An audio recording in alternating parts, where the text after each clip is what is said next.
Bonjour, nous sommes vendredi 24 avril, rendez-vous du matin. Bonjour les amis, les frères, les sœurs, les enfants. Merci pour votre écoute chaque matin et que le Seigneur puisse œuvrer dans nos cœurs chaque jour. Et c'est encore une journée de grâce, amen, que nous allons passer avec notre Seigneur Jésus-Christ. Amen, parce que nous sommes chaque jour dans le creux de sa main.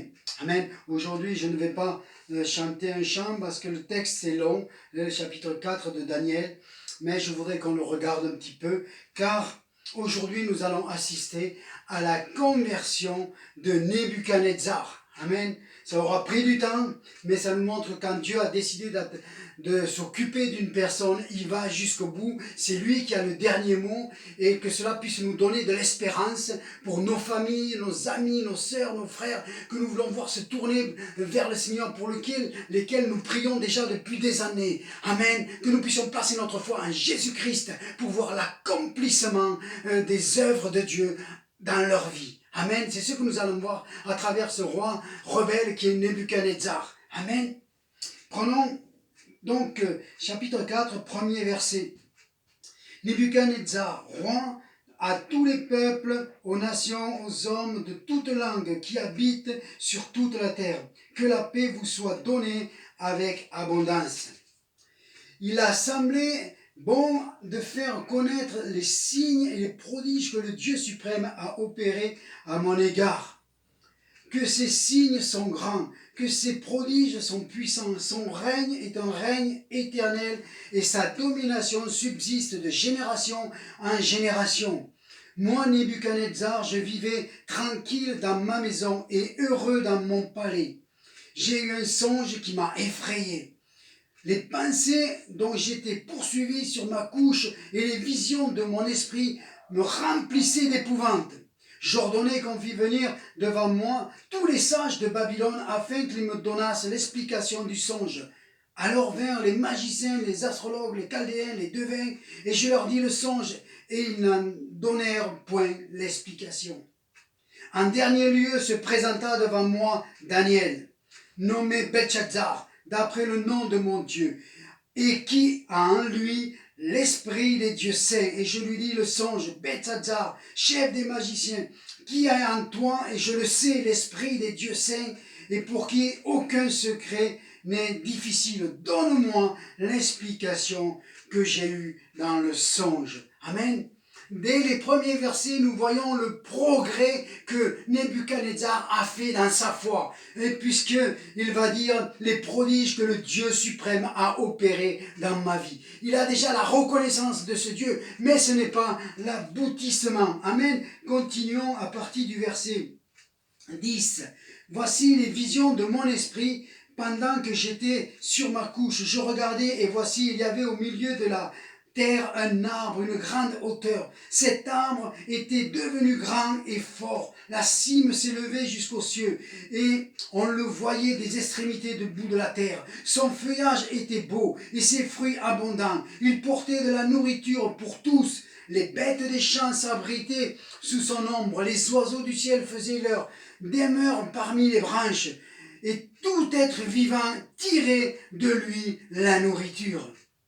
Dans la vision de mon esprit que j'avais sur ma couche, je regardais et voici, un de ceux qui veillent et qui sont saints descendit des cieux, et cria avec force et parla ainsi, abattez l'arbre et coupez ses branches, secouez les feuillages, dispersez les fruits, que les bêtes fuient de dessus, que les oiseaux du milieu de ces branches fuient, mais laissez en terre le tronc où se trouvent les racines, et liez-le avec les chaînes de fer d'airain parmi l'herbe des champs, qu'il soit trempé de la rosée du ciel et qu'il soit comme une bête qui se nourrisse de l'herbe de la terre. Son cœur d'homme lui sera ôté, un cœur de bête sera donné, et 7 années passeront sur lui. Cette sentence est un décret de ceux qui veillent, cette résolution est un ordre des saints, afin que les vivants sachent que le Très-Haut domine sur le règne des hommes et qu'il ne donne à qui il lui plaît et qu'il élève le plus vil des hommes s'il lui plaît. Amen. Et là, nous avons la vision d'un arbre. Et cette vision, Daniel va lui en donner l'explication. Amen. Il va lui dire que c'est toi. Il s'agit de toi. Amen. Et nous trouvons ça dans le chapitre donc, de 20 à 22, je vous lis. Hein. L'arbre que tu as vu, qui était devenu grand et fort, dont la cime s'élevait jusqu'aux cieux et qu'on voyait de tous les points de la terre, cet arbre dont le feuillage était beau, les fruits abondants, qui portaient de la nourriture pour tous, sous lequel s'abritaient les bêtes des champs et parmi les branches duquel les oiseaux du ciel faisaient leur demeure, c'est toi, ô roi, qui est devenu grand et fort, ta grandeur s'est accrue et s'est élevée jusqu'aux cieux et dont la domination s'étend jusqu'aux extrémités de la terre. Le roi a vu l'un de ceux qui veillent et qui sont saints descendre des cieux et dire « Abattez l'arbre et détruisez-le, mais laissez en terre le tronc où se trouvent les racines et liez-le avec des chaînes de fer des rênes parmi l'herbe des champs, qu'il soit trempé de la rosée du ciel et que son partage soit avec les bêtes des champs jusque pendant la durée de 7 ans. Amen. Une condamnation pèse maintenant sur Nebuchadnezzar parce que même s'il connaît Dieu, il est resté un homme orgueilleux, un homme fier de tout ce qu'il a pu accomplir. Babylone était vraiment une ville superbe. Il était devenu le monarque le plus respecté à cette époque-là. Et il n'avait pas suffisamment d'humilité pour reconnaître Dieu. Et là, la condamnation vient sur lui. Pourtant, Dieu est amour. Et regardez ce que va faire Dieu au verset 27. Il va utiliser son serviteur, Daniel, pour lui parler. Verset 27. C'est pourquoi, ô roi, puisse mon conseil te plaire. Mets un terme à tes péchés en pratiquant la justice et à tes iniquités en usant de compassion envers les malheureux, et ton bonheur pourra se prolonger. Amen. Le message de l'évangile vient vers Nebuchadnezzar. Amen. Comme il vient sur tous les peuples, comme il vient vers toi ce matin. Amen. Et ce matin, je voudrais te dire vraiment de te tourner vers Jésus-Christ.